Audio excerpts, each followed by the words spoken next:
तो बच्चों, ये एक बहुत ही अच्छी एडवांस्ड लेवल प्रॉब्लम है और इसको हम लोग डिस्कस करेंगे। तो प्रॉब्लम कुछ इस तरह से है कि a thin uniform rod of mass m and length l rotates with constant angular velocity omega about vertical axis passing through rod's suspension point O. In doing so, the rod describes the conical surface with a half aperture angle theta. Find out theta as well as the magnitude and direction of reaction force n at point O. तो हमारे पास एक point, ये rod है, देख लीजिए diagram, ठीक है। तो ये एक रॉड को इस तरह से रोटेट किया जा रहा है अबाउट दिस एक्सिस, ठीक है। It is rotated eight a constant angular velocity omega such that it is generating a conical surface, ठीक है ना। एक conical pendulum type है, but it is not a particle, ठीक है। एक रॉड है जिसे हम रोटेट कर रहे हैं। तो जनरली ये एक रिजिड बॉडी से रिलेटेड प्रॉब्लम भी है, सर्कुलर मोशन भी है, रोटेशन भी है, ठीक है। तो दो तरह से इस प्रॉब्लम को अप्रोच करने के बारे में ख्याल आता है हमारे मन में। एक तो हम ये कि ग्राउंड के फ्रेम से सॉल्व करें। तो ग्राउंड के फ्रेम से अगर हम सॉल्व करेंगे तो फिर हम सूडो फोर्सेस यूज़ नहीं करेंगे, ठीक है ना। और सेंट्रीपिटल फोर्सेस देखेंगे, नॉर्मल रिएक्शंस देखेंगे, यहाँ पे जो लग रहा है ग्रेविटी देखेंगे और न्यूटन्स लॉ अप्लाई करने की कोशिश करेंगे। लेकिन रोटेशनल मोशन में या सर्कुलर मोशन में देखा गया है कि कुछ प्रॉब्लम्स ऐसे होते हैं जिनमें अगर हम थोड़ा सा फ्रेम ऑफ रेफरेंस चेंज करें तो थोड़ा आसान होता है चीज़ों को एनालाइज करना, ठीक है ना। तो लेकिन अगर हम नॉन इनर्शियल फ्रेम्स में जा रहे हैं तो हम ये भी जानते हैं कि न्यूटन्स के लॉज तभी एप्लीकेबल हो पाएंगे जब हम सूडो फोर्सेस का सहारा लेंगे। Only using real forces and real torques, जो न्यूटन के लॉज हैं, चाहे वो ट्रांसलेटरी मोशन से रिलेटेड हों, Newton second law, first law जो भी, या फिर वो रोटेशन से रिलेटेड हो, rigid body rotation, torque equal to I alpha, non inertial frame में एप्लीकेबल नहीं होते, ठीक है। तो इस बॉडी को भी हम इस रॉड के साथ रोटेटिंग फ्रेम, एक फ्रेम ले लेंगे जो इस रॉड के साथ साथ रोटेट हो रहा होगा एंगुलर वेलोसिटी से।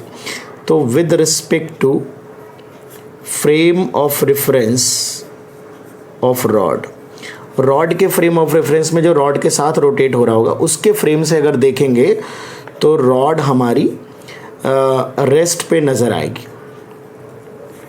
तो अगर रेस्ट पे नज़र आएगी तो उस फ्रेम ऑफ रेफरेंस में हम कह सकते हैं बेटा कि रॉड हमारी कंप्लीट इक्विलिब्रियम में होगी, ठीक है। तो हम कह सकते हैं rod will be in equilibrium, mechanical equilibrium होगा पूरी तरह से बेटा, will be in equilibrium with respect to rotating frame, जो कि सेम एंगुलर वेलोसिटी से रॉड के साथ साथ समझ लो रोटेट कर रहा है, रोटेटिंग फ्रेम ऑफ रेफरेंस।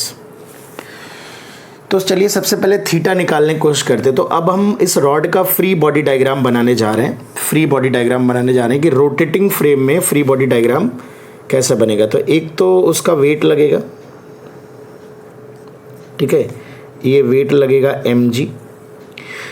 यहाँ पे नॉर्मल रिएक्शन लगेगा, एक रिएक्शन फोर्स लगेगा, लेकिन वो रिएक्शन हिंज टाइप पॉइंट जब होता है तो नॉर्मल रिएक्शन की कोई फिक्स डायरेक्शन नहीं होती, वो डिपेंड करता है कि किस तरह से एक्सटर्नल फोर्सेस लग रहे हैं बॉडी पे, क्या एक्सेलरेशन है, उसी हिसाब से हिंज पे नॉर्मल की जो डायरेक्शन होती है वो होती है। ऐसे सिचुएशन में हम हमेशा ऐसे पॉइंट्स पे नॉर्मल रिएक्शन को दो कंपोनेंट्स के फॉर्म में मानते हैं, चाहे आप हॉरिजॉन्टल वर्टिकल मान लीजिए या आप रॉड के अलोंग या रॉड के परपेंडिकुलर भी मान सकते हैं। तो मैं यहाँ पे हॉरिजॉन्टल वर्टिकल मान लेता हूँ। Let us suppose this is x component of reaction and this is y component। तो जो नेट नॉर्मल आएगा that will be the resultant of nx and ny जब हम निकाल लेंगे, ठीक है, इन दोनों का रिजल्टेंट आएगा। और एक सेंट्रीफ्यूगल फोर्स भी लगेगा। तो वैसे अगर हम फोर्स बैलेंस करना चाहें तो सेंट्रीफ्यूगल फोर्स भी हम क्योंकि इसके फ्रेम में अगर हम जाके देखेंगे तो जो सेंटर ऑफ मास होगा वो इस रेडियस पे रोटेट हो रहा होगा, और ये रेडियस जो होगी, ये रेडियस ये l/2 लेंथ होगी और ये l/2 साइन थीटा होगी, l/2 साइन थीटा। तो यहाँ पे ये सेंट्रीफ्यूगल फोर्स लगेगा, मास सेंटर ऑफ मास की radius l/2 sine theta into omega square. तो अगर मैं एन वाई और एन एक्स के लिए, चूँकि इस फ्रेम ऑफ रेफरेंस में रॉड स्टेशनरी होगी, तो एन वाई की वैल्यू जो होगी वो एम जी के बराबर होगी, इक्वेशन नंबर 1, और जो एन एक्स की वैल्यू होगी that will be M L by 2 sine theta into omega square. ठीक है, जब भी आप बॉडी पे सेंट्रीफ्यूगल फोर्स कैलकुलेट करना चाहें, लगाना चाहें, तो सेंट्रीफ्यूगल फोर्स आप देख सकते हैं, सिचुएशन वही होगी। सभी पार्टिकल्स पे अगर नेट सेंट्रीफ्यूगल फोर्स अगर देखें तो अलग अलग पार्टिकल का रेडियस अलग अलग है, तो m1r1 omega square plus m2r2 omega square and so on, बहुत सारे पार्टिकल्स होंगे। अब आप देखिए ओमेगा स्क्वायर इसमें कॉमन आ रहा है, m1r1 plus m2r2 plus m3r3, ये टोटल टर्म आएगा, और ये सेंटर ऑफ मास की डेफिनेशन से लिख सकते हो total mass into R centre of mass. m1r1 plus m2r2 plus m3r3 को लिखा जा सकता है m total R centre of mass into omega square. तो इस तरह से मैं बता रहा था कि जो नेट सेंट्रीपेटल या फ्यूगल फोर्स होता है बॉडी पे, बॉडी के ही फ्रेम ऑफ रेफरेंस में अगर अप्लाई करना है हमको, तो सेंटर ऑफ मास पे पूरा मास कॉन्सेंट्रेटेड मान के ही हम सेंट्रीफ्यूगल फोर्स लगा सकते हैं। ठीक है, तो ये तो हमें बेसिकली कैलकुलेट करना। अब हमें अगर यहाँ पे थीटा पता चल जाए तो साइन थीटा की वैल्यू पुट करके हम जो नॉर्मल आएगा वो under root N X square plus N Y square से नॉर्मल कैलकुलेट कर लेंगे। तो how to find this the value of theta, तो ये तो हमने बच्चों ट्रांसलेशनल इक्विलिब्रियम की कंडीशन लिखी है, एक्स और वाई में फोर्सेस बैलेंस किए हैं, बट अगर हमें थीटा भी चाहिए तो कहीं ना कहीं हमें रोटेशनल इक्विलिब्रियम में जाना पड़ेगा, बॉडी पे नेट टॉर्क जीरो करना पड़ेगा, बिकॉज अगर बॉडी के साथ कोई फ्रेम ऑफ रेफरेंस रोटेट कर रहा है तो उस फ्रेम ऑफ रेफरेंस में बेटा बॉडी हमारी स्टेशनरी नज़र आएगी, यानी बॉडी कंप्लीट इक्विलिब्रियम में नज़र आएगी। तो we will apply rotational equilibrium, rotational equilibrium. अब यहाँ पे एक गलती ये होती है बेटा कि रोटेशनल इक्विलिब्रियम में जैसे हम किसी भी पॉइंट के अबाउट टॉर्क जीरो कर सकते हैं। अगर कोई बॉडी किसी फ्रेम ऑफ रेफरेंस में रोटेशनल इक्विलिब्रियम में है तो फिर ब्रह्मांड के किसी भी पॉइंट के अबाउट आप टॉर्क जीरो कर सकते हैं। तो अगर मैं इस पॉइंट के अबाउट टॉर्क जीरो कर दूंगा तो बेटर रहेगा, बिकॉज एन एक्स और एन वाई दोनों के टॉर्क हमें लिखने नहीं पड़ेंगे। लेकिन बेटा टॉर्क यहाँ पर एक जो कॉमन मिस्टेक होती है, जो 99% स्टूडेंट मिस्टेक करते हैं कि टॉर्क लिखते वक्त पूरा का पूरा फोर्स जो सेंट्रीपेटल या फ्यूगल फोर्स होगा उसे सेंटर ऑफ मास पे अप्लाई कर देंगे। ये एक कॉमन मिस्टेक है जो यहाँ पे होगी। तो मैं आपको यहाँ पे थोड़ा दिखाना चाहूँगा कि यहाँ पर जब आप टॉर्क कैलकुलेट करेंगे तो एक तो टॉर्क अबाउट ओ अगर आप ज़ीरो कर रहे हैं तो एक तो टॉर्क ग्रेविटी का आएगा, ठीक है, mg का टॉर्क आएगा, और एक आएगा टॉर्क सेंट्रीफ्यूगल फोर्स का, और नेट ज़ीरो होना चाहिए। तो यहाँ पर जो सेंट्रीफ्यूगल फोर्स का टॉर्क है उसे कैलकुलेट करना हमारे लिए एक इम्पॉर्टेंट टास्क है। तो बेटा यहाँ पे थोड़ा सा देख लो, ये रॉड हमारी रोटेट हो रही है। अब बेटा जैसे मान लो यहाँ से अगर मैं x डिस्टेंस पे कोई भी एक पार्टिकल ले लूँ, सपोज जिसका जो पोजीशन है ये अगर x पोजीशन है तो ये जो पार्टिकल होगा वो ऐसे रोटेट कर रहा होगा। तो अब सोचो अगर आप देखो कि आपको एक एलिमेंट लेना पड़ेगा, उस छोटे से एलिमेंट पे जो dx लेंथ का अगर मैं यहाँ एलिमेंट लूँ तो उस पे जो सेंट्रीफ्यूगल फोर्स लगेगा dFc, ये लगेगा dm, और ये रेडियस r है जो कि x साइन थीटा के बराबर होगी। तो dm into x sign theta into omega square, ये हमारा फोर्स हो जाएगा। और जो परपेंडिकुलर डिस्टेंस होगी इस पॉइंट से वो होगी x cos थीटा। तो अगर आप देखें यहाँ पे तो जो d टॉर्क आएगा, सेंट्रीफ्यूगल फोर्स का जो टॉर्क आएगा d टाउ, ये आ रहा है dm की वैल्यू अगर मैं पुट कर दूँ तो m/l इंटू डी एक्स, ठीक है, m/l इंटू डी एक्स, ये dm आ जाएगा, x sign theta into omega square into x cos theta. ठीक है बेटा, ये आएगा।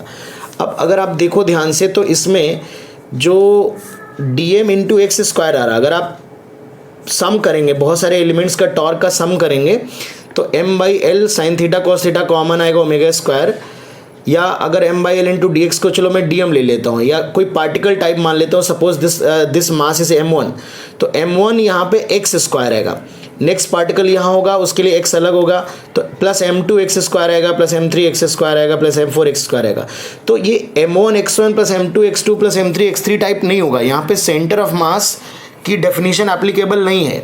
कहने का ये मतलब है कि आप पूरा का पूरा सेंट्रीफ्यूगल फोर्स अगर सेंटर ऑफ मास पे लगा के टॉर्क निकाल लेंगे तो यहाँ पर ये सवाल गलत हो जाएगा, क्योंकि जब आप सिंपल सेंट्रीफ्यूगल फोर्स लिखते हैं तो उसमें m1 r1 plus m2 r2 आता है, तो m1 x1 plus m2 x2 plus m3 x3 type चीज़ें कॉमन आती हैं।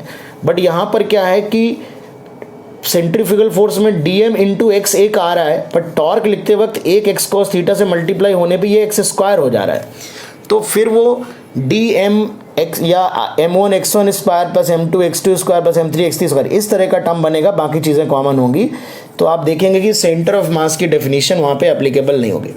तो यहाँ पर यही एक गलती आप लोगों से हो सकती है बच्चों से, कि आप टॉर्क जब सेंट्रीफ्यूगल फोर्स का कैलकुलेट करेंगे तो पूरा का पूरा सेंट्रीफ्यूगल फोर्स सेंटर ऑफ मास पे लगाते हुए आप टॉर्क निकालने लगेंगे, तो वहाँ पे सवाल ये गलत हो जाएगा। ठीक है, या फिर ये जो डिफरेंट पार्टिकल की जो रेडियस है वो वैरी ना कर रही हो तो आप अप्लाई कर सकते हैं। जैसे मान लो अगर मैं कहूँ एक बड़ी सी डिस्क है, यहाँ पे एक बड़ी सी डिस्क है, इस पर कोई सिलेंडर ऐसे रखा हुआ है और ये रोटेट कर रहा है, तो यहाँ पे आपका जो टॉर्क होगा वो ये radius m r omega square. यहाँ पर जो पार्टिकल्स होंगे उनमें आप कह सकते हो कि कोई रॉड अगर इस तरह से रखी है, ऐसे रॉड रखी है, तो उसमें रेडी डिस्टेंस के साथ वेरी नहीं कर रहा होगा, तो इस सिचुएशन में आप वो अप्लाई कर पाओगे। या मैं एक दूसरी प्रॉब्लम लेके इसको एक्सप्लेन कर लूँगा। तो यहाँ पे आप देख सकते हैं कि सेंटर ऑफ मास का लॉजिक एप्लीकेबल नहीं होगा, तो आपको इंटीग्रेट करना पड़ेगा डिटेल में। तो यहाँ पे चलिए टॉर्क कैलकुलेट कर लेते हैं। तो ये m ओमेगा स्क्वायर, ठीक है, by l cos theta sine theta आएगा, और इंटीग्रेट कर लेते हैं एक्स स्क्वायर डी एक्स 0 से l। ठीक है, तो ये बेटा कैलकुलेट हो जाएगा। तो इसे अगर हम कैलकुलेट करेंगे तो लिमिट, तो ये एक्स क्यूब बाई 3 लिमिट लगाएंगे l क्यूब बाई 3 आ जाएगा।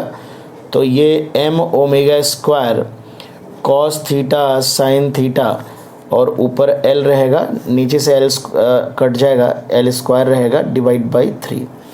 तो m ओमेगा टॉर्क जो आ रहा है m omega square l square by 3 sine theta cos theta, तो ये हमारा टॉर्क आएगा। और इसकी जो डायरेक्शन होगी वो एंटी क्लॉकवाइज डायरेक्शन होगी, इसकी जो डायरेक्शन होगी वो एंटी क्लॉकवाइज होगी, और mg के जो टॉर्क की डायरेक्शन होगी वो ये क्लॉकवाइज है और ये एंटी क्लॉकवाइज है। तो एक प्लस एक माइनस लिख सकते हैं, किसी भी डायरेक्शन को पॉजिटिव मान सकते हैं। तो चलिए यहाँ पे लिख लेते हैं। तो mg का टॉर्क जो आएगा यहाँ पे, mg के लिए तो सिंपल यही कैलकुलेट लगा सकते हैं। तो mg into l/2 sine theta, ये क्लॉकवाइज है, minus opposite direction m omega square l square by 3 sine theta cos theta, this will be equal to 0। यहाँ से अगर आप सिंप्लीफाई करेंगे तो कॉस थीटा की वैल्यू आ जाएगी, कॉस थीटा की वैल्यू आ जाएगी 3g upon 2 omega square l। ठीक है, 2 ओमेगा स्क्वायर l आ जाएगी कॉस थीटा की वैल्यू। तो थीटा की वैल्यू भी cos inverse 3g upon 2 omega square l आ जाएगा, कॉस थीटा की वैल्यू आ जाएगी। ठीक है ना। तो कॉस थीटा अगर यहाँ पे आपको पता चल गया है तो आप देख सकते हो बहुत आसानी से। फिर आप क्या कर सकते हो, यहाँ पे आप साइन थीटा की वैल्यू पुट कर सकते हो, कॉस थीटा की वैल्यू से साइन थीटा निकाल सकते हो, nx ny आ जाएगा, और रिजल्टेंट नॉर्मल रिएक्शन और उसकी डायरेक्शन भी, रिजल्टेंट रिएक्शन फोर्स और उसकी डायरेक्शन भी कैलकुलेट कर सकते हो। ठीक है, तो ये एक अच्छा सा प्रॉब्लम है बेटा।